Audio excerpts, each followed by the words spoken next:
Olá a todos, eu sou o Dr. César Wilson Bastos Coimbra, médico da Oncocare, presidente prudente do Grupo Oncoclínicas. O mês de maio é um mês em que a gente chama atenção para o câncer de ovário, é o mês da conscientização sobre o câncer de ovário, e eu estou aqui para falar um pouco, dar algumas orientações e falar um pouco sobre essa doença.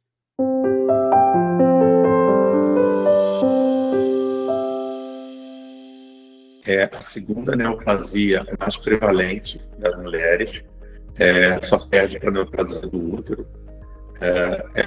Tem uma estimativa, uma incidência importante. A gente tem estatísticas mais confiáveis americanas, mas em 2022 foram quase 20 mil casos, então é um tumor de uma prevalência importante, e por isso, e como a neoplasia é um tipo de tumor que na maioria das vezes aparece de forma silenciosa, insidiosa, é muito importante a conscientização para atentar a sinais e sintomas, mas também ao diagnóstico precoce e à avaliação clínica regular. O câncer de ovário, ele pode ter alguns sintomas em que a pessoa às vezes tem uma sensação de peso no abdômen, peso na barriga, peso na parte baixa do abdômen, às vezes uma sensação de inchaço, e que leva muitas vezes a sintomas digestivos, confundindo com quadros digestivos de má digestão, quadros de que a pessoa refere que come, sente logo cheia de gases. Então é muito importante atentar para isso, principalmente em mulheres na casa dos 50 e dos 60 anos. Mas quando isso acontece, normalmente a gente já tem uma doença um pouco avançada.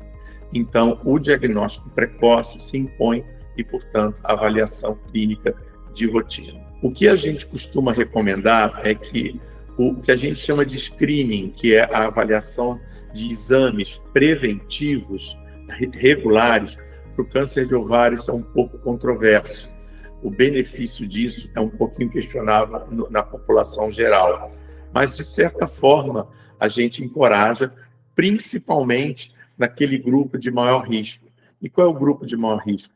É muito importante se atentar para a história familiar do paciente, a história de outras neoplasias, no caso de mulheres do trato genital feminino, neoplasias mamárias, mas também neoplasias intestinais e se tem história de homens com câncer de próstata na família. Uma rica história nesses tumores pode levar a que essas mulheres sejam portadoras de certos genes, que levam ao aumento da frequência do câncer de ovário e principalmente em idades mais novas. Portanto, a gente recomenda que na população geral seja feita uma avaliação de rotina a partir de 50 anos, mas nessas pacientes com rica história familiar, principalmente desses tumores na família, que isso começa geralmente numa fase mais cedo, a partir dos 30 anos de idade. A avaliação básica seria feita basicamente com um profissional da área de ginecologia e mastologia. A gente recomenda que seja feito, como são tumores que às vezes podem ter uma história nesse grupo de risco, não esquecer atenção para a mama. Mas para o câncer de ovário, geralmente os exames pedidos de rotina seriam ultrassom vaginal e, às vezes, alguns exames de sangue. Isso é um pouco questionado, como eu falei, para todas as pessoas, mas nesses grupos de alto risco a gente encoraja. Basicamente, o que as pessoas, de uma forma geral, devem se atentar é para terem uma avaliação ginecológica. Sempre que a mulher já tiver, a partir da idade fértil, principalmente já no início da sua fase adulta, regularmente, anualmente, durante até pelo menos os 70, 75 anos de vida no mínimo. E essa avaliação deve ser feita com o profissional da área de ginecologia e o profissional da área de mastologia. Com relação à doença em si, existem várias formas de tratamento de câncer de ovário. A forma principal é com relação à cirurgia, seguida de quimioterapia ou esquemas em que você pode começar com a quimioterapia, seguida de cirurgia. Isso daí depende do estágio que a doença é diagnosticada. Isso depende sempre da avaliação do médico, do cirurgião oncoginecológico. É importante também se conhecer a história familiar, como eu já falei, para a pesquisa de alguns desses genes, porque eles podem ter implicância direta no tratamento e no prognóstico dessa paciente. Tendo esse diagnóstico, uma vez feito o tratamento, essa paciente passa por um programa de controle.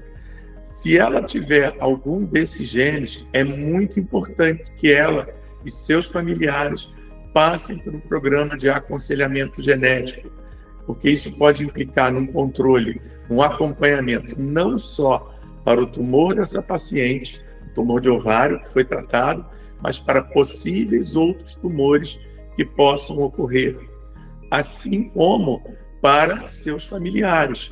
Existem algumas alterações genéticas em câncer de ovário que podem estar presentes em familiares do sexo masculino, que podem levar ao aumento de risco, por exemplo, de câncer de próstata. Os exames são feitos periodicamente, o intervalo dos exames, é claro que logo após o tratamento, eles geralmente são feitos num período mais curto, a cada 4 meses. Isso depende do risco que a paciente tinha, ou seja, do que a gente chama de estágio da doença, ou seja, de estágios iniciais até estágios mais avançados. O controle pode ser um pouquinho mais tranquilo ou um pouquinho mais intenso, um pouquinho mais restrito. É feito com exame clínico, com consultas regulares e com exames de sangue e exames de imagem periódica. Esse controle é feito por um período mínimo de 5 anos, mas que a gente depois mantém ainda um acompanhamento pelo menos anual por um período maior. E que a gente encoraja que essas mulheres mantenham um acompanhamento não só com o oncologista, trator, mas mantenham um acompanhamento com o ginecologista dela, o ginecologista que tenha expertise, especialidade, que tenha interesse e aptidão na área, e também, principalmente, com um mastologista, pelo menos depois do período mais crítico, que a gente poderia botar entre 6 a 8 anos após o tratamento. Esse controle pode ser feito anual, mas deve ser continuado pelo menos anualmente de rotina com esses profissionais. Com relação a hábitos de prevenção, não existe um hábito de prevenção específico para o câncer de ovário. Existem alguns fatores de risco que são um pouco questionados. Mas quando a gente fala de hábito de prevenção contra o câncer de uma forma geral, não existe um hábito, a gente está falando de um hábito de prevenção contra qualquer doença, seja câncer ou doenças cardiovasculares. Então, a gente sempre encoraja o estilo de vida com dieta apropriada, uma dieta que a gente chama, a melhor dieta, a dieta que a gente chama a dieta mediterrânea, que é a dieta rica em legumes, verduras, em frutos do mar, pobre em processados, embutidos, enlatados, em comidas gordurosas. O consumo de álcool não é vetado, porém ele deve ser feito sempre com muita moderação. A atividade física está intimamente ligada à prevenção de vários tipos de neoplasia. A obesidade leva a um pior prognóstico em câncer de mama, em câncer de endométrio. A gente encoraja muito a prática regular de atividade física, o controle do peso, a ingesta de açúcares, de carboidratos e a alimentação rica em proteínas e nesses alimentos. É o que a gente chama, dar uma prioridade à dieta mediterrânea, que é a dieta proativa, a dieta que a gente chama imunológica, e evitar a dieta basicamente americana, que é a dieta inflamatória, que a gente vulgarmente chama. Esses são hábitos de vida que eu poderia dizer para uma vida saudável de forma geral. É importante que a pessoa conheça o seu próprio corpo, porque o corpo muitas vezes dá sinais. Como eu falei, a avaliação clínica periódica é importante, porém, muitas vezes, as doenças podem nos surpreender e aparecer entre essas avaliações. Então, conhecer o corpo é muito importante, porque ele dá sinais. No câncer de ovário, principalmente, a gente deve ter, às vezes, ele começa com que a gente chama de massas ou tumores na pelve, no ovário, e que podem crescer e se espalhar para o peritônio, que é uma gordura que cobre entre os órgãos, alças intestinais. Isso pode produzir um líquido, pode produzir um inchaço. Então, a gente deve se atentar para isso. Aumento do volume abdominal, aumento do volume da barriga, que a gente chama, a sensação de gases, a sensação de, que é vulgarmente chamada do empachamento, ou seja, que a gente chama de plenitude.